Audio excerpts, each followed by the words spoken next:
Aí galerinha, beleza? Então, o professor hoje vai falar um pouquinho para vocês sobre as novas ideias, né, e as revoluções do finalzinho já do século XIX ao século XX. Então, para a gente começar a nossa conversa hoje, nós vamos falar um pouquinho sobre esse liberalismo, tá bom?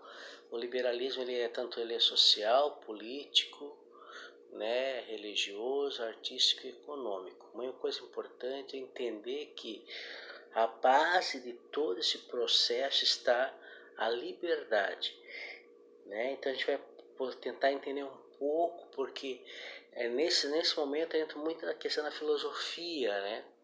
De cada etapa, se ela é social, se ela é política, se ela é religiosa, se ela é econômica, ela é artística. Então vamos lá.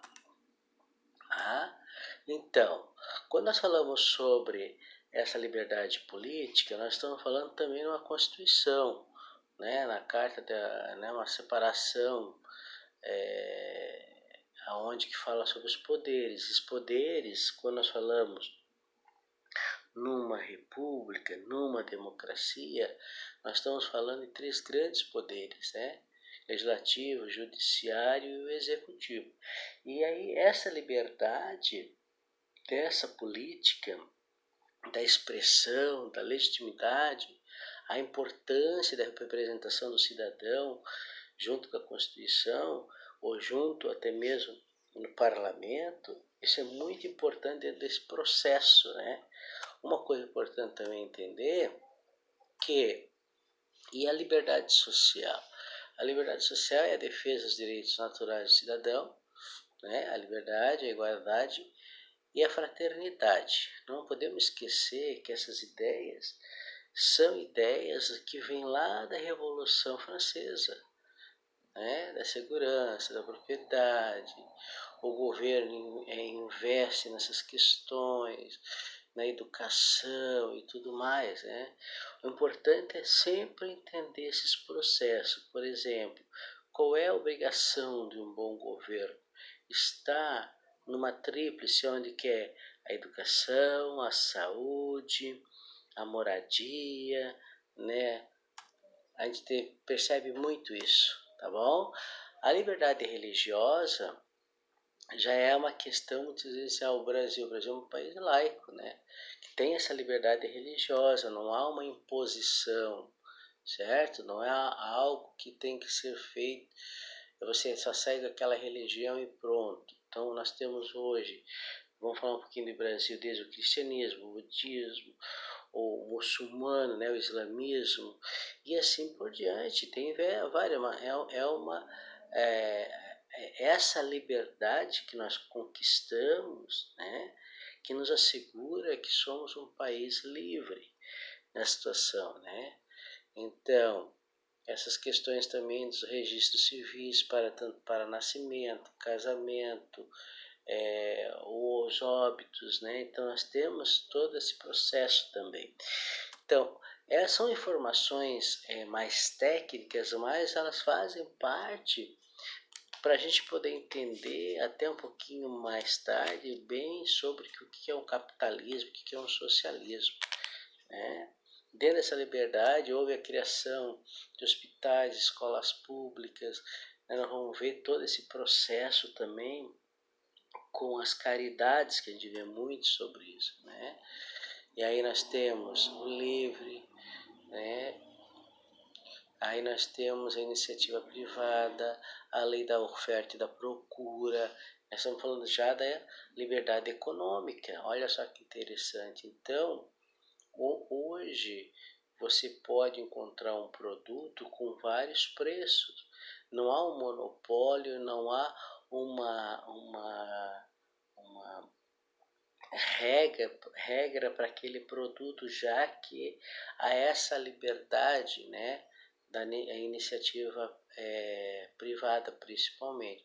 Porque o interesse do governo é que as coisas caminhem, que haja emprego, que haja um melhor desenvolvimento tanto para a sociedade, porque eles sabendo que há esse desenvolvimento para a sociedade, também vai haver um desenvolvimento para os cofres públicos também, né? Outra questão importante disso tudo é a liberdade artística, né? Nós temos que cuidar com o que é liberdade artística e o que não é liberdade artística, né? Nós temos que ver o que é arte, afinal de contas, né? Nós temos o romantismo, né? A valorização do sujeito envolvido. Aí nós temos a busca da raiz, né? As nacionais, o interesse pela Idade Média e assim por diante. Quer dizer, quando nós temos, quando você, por exemplo, você vai falar de Shakespeare. Shakespeare não é agora. Shakespeare aconteceu há muito tempo atrás, no século, na Idade Média, e ele já passando para a Idade Contemporânea, e aí a gente vai tendo uma ideia que até hoje se estuda Shakespeare. Até hoje se fala sobre as suas grandes obras. Então é uma busca de uma raiz, né? O comprometimento da política, do político correto, vamos dizer assim, né? Aonde que o artista também ele tem a sua expressão, também ele mostra o que está acontecendo no meio, certo? A gente vê isso todo dia, todo momento, né? O folclore muito desenvolvido, até mesmo as questões diversas do nosso olhar para um olhar completamente diferente. A sociedade, né? Ela é liberal, certo? Ela é essencial, a questão do dinheiro, a questão também nas instruções e no mérito, né? Então a gente vê essa questão aonde que o capital faz muito isso. E aí nós temos o socialismo utópico e o científico, que vai falar um pouquinho sobre essas questões. O que é o modo de produção capitalista, né? O que é essa questão? O modo de produção capitalista é justamente isso, né? Aonde que aconteceu no trabalho, na fábrica, as condições na cidade, as questões sociais de salários, condições de trabalho, longas jornadas, acidente de trabalho, emprego, a mulher, a criança. Então nós vamos ver todo esse modo de produção, e nós estamos falando do início, finalzinho do século XIX, aonde que Karl Marx ele era veemente mesmo contra o capital, porque o capital é a origem do lucro, tá? Vamos já fazer daqui a pouquinho o segundo vídeo, tá, galera? Para não ficar muito extenso, daqui a pouquinho a gente volta.